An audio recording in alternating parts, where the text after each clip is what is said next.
అందరినీ మేము కష్టపడి బాగా ఒక ఉన్నతమైన స్థితికి తీసుకెళ్ళాలి అనేది తెలుగుదేశం పార్టీ తాలూకా బేసిక్ మా లైన్ అది. కానీ వైసీపీ ప్రభుత్వం కానీ వైసీపీ పార్టీ కానీ వాళ్ళ ఎజెండా ఏంటి అంటే మహిళల్ని కించపరచాలి, మహిళల్ని బాధ పెట్టాలి. కన్న తల్లి చెల్లిని ఆస్తి కోసం ఇంట్లోంచి తరిమేసి మెడబెట్టి గెంటేసిన సంస్కృతి జగన్మోహన్ రెడ్డిది. అలాంటి పార్టీ నుంచి వచ్చిన ఈ ప్రసన్న కుమార్ రెడ్డి సంస్కారం కానీ లేకపోతే ఆయన మాటలు కానీ మహిళల పట్ల బాగుంటుందని ఆయన్ని మేము ఎక్స్పెక్ట్ అయితే చెయ్యం. కానీ అలాంటి మాటలు మాట్లాడడానికి కూడా మనసు రాని ఇలాంటి మూర్ఖపు మనుషుల్ని తీసుకొని వచ్చి వైసీపీలను పెట్టారు.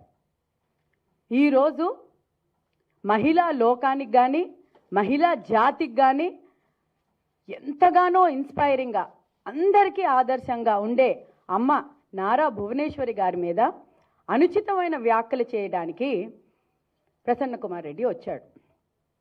నేను ఈరోజు అమ్మ గురించి భువనేశ్వరి గారి గురించి కొన్నిసార్లు చెప్పాలి. ఎందుకంటే కొంతమందికి చాలా తెలుసు అనుకుంటారు. కానీ నారా భువనేశ్వరి గారు ఒక ఉన్నతమైన కుటుంబంలో పుట్టిన ఆవిడికి ఆవిడ ఏమి పని చేయాల్సిన అవసరం లేదు, లేకపోతే సొసైటీ కోసం ఏమి చేయాల్సిన అవసరం లేదు, నథింగ్, సుఖంగా ఉండొచ్చు ఆవిడ. కానీ ఒక ముఖ్యమంత్రి గారి కూతురైనా ఒక ముఖ్యమంత్రి గారి భార్య అయినా కూడా నేను సొసైటీకి ఏదో చెయ్యాలి, నా వంతు నేను చెయ్యాలి అని హెరిటేజ్ ఫుడ్స్లోని ఎప్పుడైతే ఆవిడ టేక్ ఓవర్ చేశారో ఒక ఆంటర్ప్రెనర్షిప్ అంటే మహిళా సాధికారతకు ముందు పీట వేసేటట్టు ఒక ఆంటర్ప్రెనర్షిప్ లీడర్షిప్ ముందుకు తీసుకెళ్లారు. లక్షలాది మందికి స్ఫూర్తినిచ్చారు. ఎంతోమంది మహిళలు దేశమంతటా మహిళలు ఎంత బాగా చేస్తున్నారు ఈవిడ మనం కూడా చేయాలి, మంచి బిజినెస్ పెట్టాలి, మంచి లీడర్షిప్లోకి వెళ్ళాలి అని ఇన్స్పైరింగ్ పర్సన్ భువనేశ్వరి గారు. అలాగే ఎన్టీఆర్ ట్రస్ట్ కానివ్వండి, లేకపోతే ఆవిడ చేసే ఏదైతే సేవా కార్యక్రమాలు కానివ్వండి, ఎప్పుడైనా ఫస్ట్ ఉంటారు ఆవిడ.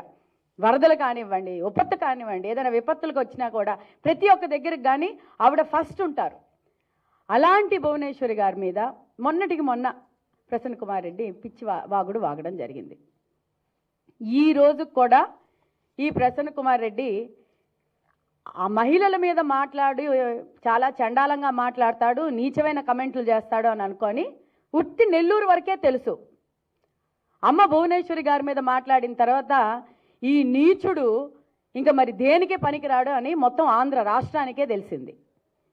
మీరు వైసీపీలోని ఉన్న ప్రతి ఒక్కరు మీ దుర్బుద్ధి, మీ దిక్కుమాలిన రాజకీయాలు, మీ దిక్కుమాలిన ఈ స్పృహలేని ఈ రాజకీయాలు, మహిళల పట్ల మీ భాష, మహిళల పట్ల మీ అహంకారమైన విద్వేషం రేపే ఒక క్యారెక్టర్ మీ దగ్గరే పెట్టుకోండి. ఎందుకంటే మాకు కానీ తెలుగుదేశం పార్టీలో ఉన్న వాళ్ళకు కానీ రాష్ట్రంలో ఉన్న మహిళలకు కానీ మీలాంటి ఈ వైసీపీ నాయకులు లాంటి చండాలమైన రాజకీయ నాయకులు మాకెవరూ అవసరం లేదు. మీరు ఎంత మాట్లాడినా మమ్మల్ని ఇన్స్పైర్ చేస్తారే తప్పితే మమ్మల్ని ఎప్పుడు కిందకి లాగలేరు. ఈరోజు అమ్మ నారా భువనేశ్వరి గారు పీపీపీ పద్ధతిలోని హాస్పిటల్స్ కానీ కట్టడం ఉంటే బాగుంటుంది, కాలేజెస్ కానీ మెడికల్ కాలేజెస్ కానీ కడితే అది బాగుంటుంది అన్న ఉద్దేశంతో ముందుకు రావాలన్న ఉద్దేశంతో ఉన్నారు.